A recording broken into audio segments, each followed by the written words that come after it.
2000 সাল থেকে স্বপ্ন বুনছেন নোয়াখালী সোনাইমুড়ির আলী মিয়া। পেয়েছেন সফলতাও। 12 শতক জমি বিক্রি করে দিঘি লিজ নিয়ে করেন মাছের ঘের। 250-টিরও বেশি ডিজাইন অপশন নিয়ে ওয়ালটন স্মার্ট ফ্রিজ, বোঝে আপনার প্রয়োজন।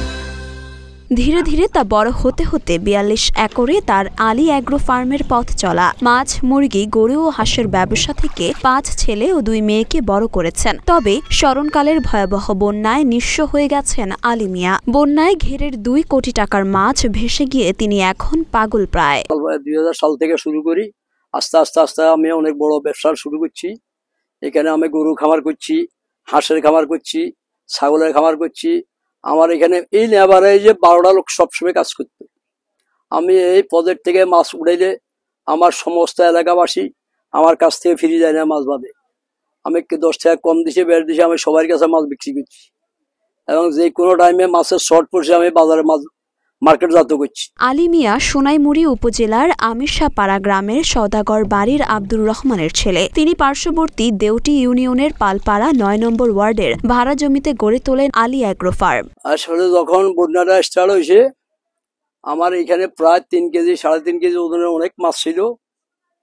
প্রায় মাছের সংখ্যা ছিল অন্তত 5 লাখ।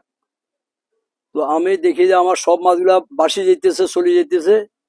আমি অনেক চেষ্টা করছি রোখানোর জন্য, রোকাইতে পারি নাই। আমার সকল লোকগুলো প্রেজেন্ট ছিল, এরাও সবাই চেষ্টা করছে, কিন্তু মাছ রাখতে পারি না। অনেক পানি হয়ে গেছে, মাছ আমার হানি হয়েছে। কোনো জায়গায় নাবি পরিমাণ পানি হয়েছে, অতএব কারণে কোনো মাছটা ঠেকাই রাখতে পারিনি। এখন রাত্রে হইলে ঘুম যেতে পারি না, দেখতে দেখি সব মাছ চলে যেতেছে। 2 কোটি টাকার মাছের চিন্তায় ঘুমের মধ্যেও আটকে উঠেন আলী মিয়া। 20,000 টাকার খাদ্য লাগতো আমার এই প্রজেক্টে। আমি সকল কাজ কর্মগুলা বাদ দিয়ে আমার মাছের খানা দিতাম। আমার মাছের খাওয়ার জন্য আমি প্যারেশান থাকতাম, কোনো কাজে করতাম না। বাড়ির অনেক কাজ বাকি আছে, সব কাজ হালাই রাখি আমি মাছের খাওয়া দেওয়ার চেষ্টা করতাম। এখন সেই কথা মনে হইলে আমার বুকে দরফর করে। আজ ছেলে পেলেরও অনেক কথাবার্তা বলে যে বাবা এই কাজ করতেন কইছি, এই কাজ করতেন কইছি, করেন নাই, সব টাকানি ফানি তালাইছেন। এখন ছেলে পেলেরও বুঝ দিতে পারতেছি না, বন্যা বাসি যাওয়ার কারণে নিজেও বুঝতেছি না। বন্যায় আলী মিয়ার এমন ক্ষতি দেখে মর্মাহত স্থানীয়রা। এমন ভাবে বন্যা প্লাবিত হয়েছে, আসলে তারা যে যেখান থেকে পারছে ঋণ করে আনছে, সব এমন ভাবে তাদের ব্যবসা প্রতিষ্ঠান এমন ভাবে ধ্বংস হয়েছে। আসলে এটা তারা হতাশ হয়ে আকাশের দিকে তাকাই থাকা ছাড়া কিছু করার নাই। কি আলী অ্যাগ্রো ফার্মের গরু, ছাগল, হাঁস, মুরগি, শুধু এটার হাঁস, মুরগি, মাছ, ওনার সর্বোচ্চ প্রায় 1.5 কোটি টাকার মতো ওনার ক্ষতি হয়ে গেছে।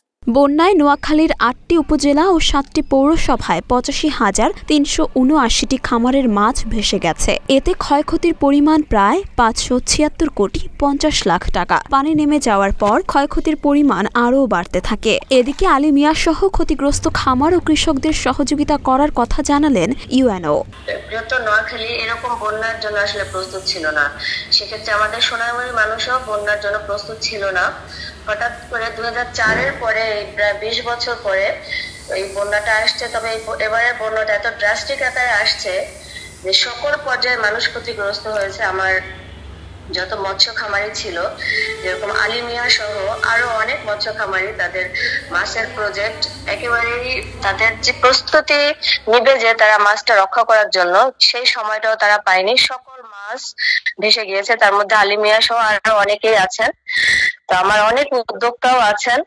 আমরা সরকারের কাছে তাদের মাছের ঘেরে কতটুকু ক্ষতি হয়েছে সেটা তারা যদি আমাদের মাধ্যমে জানায়, আমরা উপজেলা প্রশাসন থেকে তাদের বিস্তারিত তথ্যটা আমরা সরকারকে জানাবো এবং আমরা আশা করব বর্তমান অন্তর্বর্তীকালীন সরকার এই সকল মৎস্যজীবী সহ সকলের পাশে দাঁড়াবে।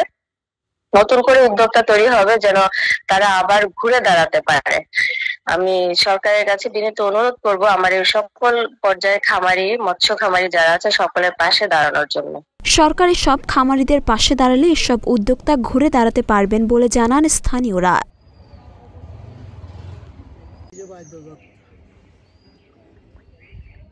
মরিয়ম মিম, ঢাকা পোস্ট।